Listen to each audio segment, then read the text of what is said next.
Hey guys, welcome back. So in the last video we learned how do we create a heap, how to pick the top of a heap and how to return the size of a heap. Hope all of these three operations are clear. Now in this video let's see how we can insert a new element in a heap. So let's say this is our heap, which is basically a mean heap, and we need to insert number 1 in this heap. So how do we do?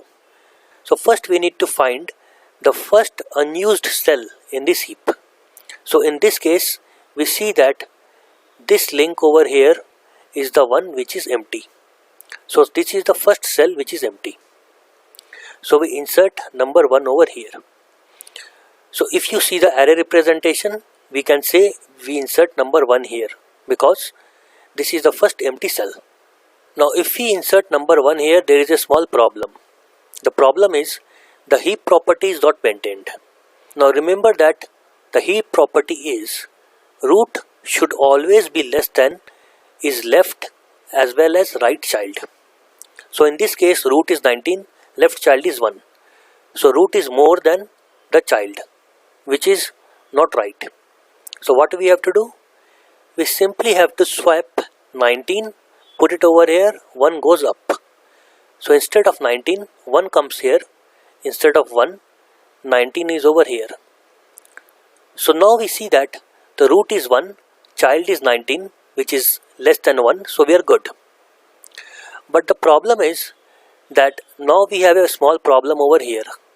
Root is 5, child is 1. So child is less than the root. So again what we have to do? This 1 will go up and 5 will come down. So now root is 1, child is 5, root is less than child, so we are good. But again we have the same problem over here.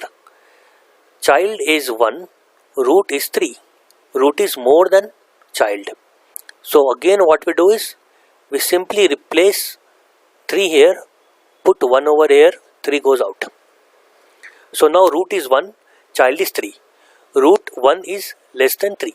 3 is less than 5, 5 is less than 19. So everything is fine. So this is how we have to insert a new node in a heap. So what we did? We simply first found out the first empty cell, we put our value, and then we do some adjustments from that cell till the root. And if anywhere we find that the heap property is violated, we simply do a swap. So now let's see what is the algorithm for this. So the algorithm says that if tree does not exist, return error message, which is obvious. Else insert a value in the first unused cell of array, which in this case was 10. Size of heap will be plus plus because the number of elements have increased from 9 to 10. Heapify bottom to top. What is heapify bottom to top? This is basically the adjustments that we do from this element till the top. If any of the place we find heap property is not maintained, we simply do a swap. So that is called heapify bottom to top. Now let's see what is the time and space complexity of this algorithm. So returning an error message is order of 1.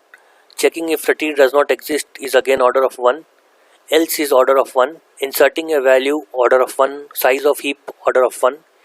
Heapify bottom to top, this is log of n. Why?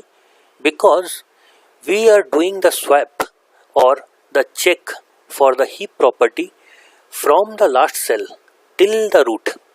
That is, we visit each level of the tree, that is the height of the tree, and the height of the tree is log of n. So that is why the time complexity is log of n. Now coming to the space complexity, it is log of n because we are using a recursion from bottom till top.